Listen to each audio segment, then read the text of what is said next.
आइल बा कमरिया देव घर नगरिया बोल बम नारा लगा के हो। शिव जी के गंगा जल चढ़ावे, शिव जी के गंगा जल चढ़ावे। आइल बा कमरिया देव घर नगरिया बोल बम नारा लगा के हो। होली के गंगा जल चढ़ावे, होली के गंगा जल चढ़ावे। पिले मोरे राजा तनी सा गांजा चला तानी बच के हो। शिव जी के गंगा जल चढ़ावे, शिव जी के गंगा जल चढ़ावे।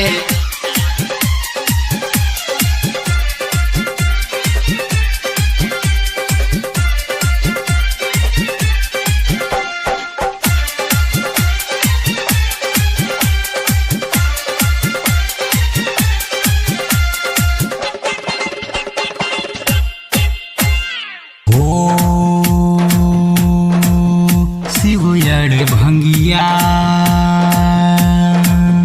दुखे हर ली हैं और जैसो नैहा चल के।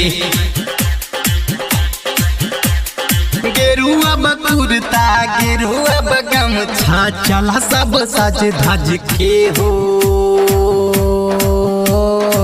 शिव जी के गंगा जल चढ़ावे, शिव जी के गंगा जल चढ़ावे। गेरुआ बकुरता गेरुआ बगमछा चला सब सज धज के हो।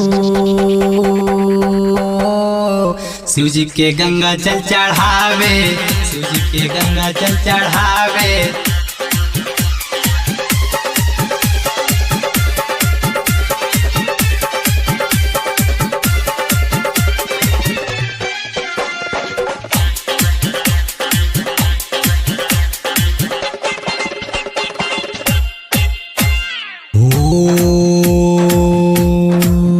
लागल सावन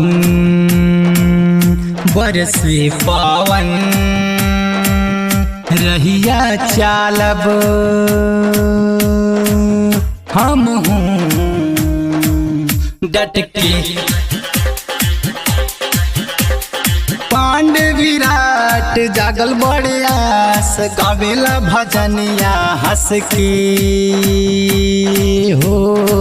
भोले के गंगा जल चढ़ावे, भोले के गंगा जल चढ़ावे। पांड विराट जागल बड़े आस गावेला भजनिया हंस के हो। भोले के गंगा जल चढ़ावे।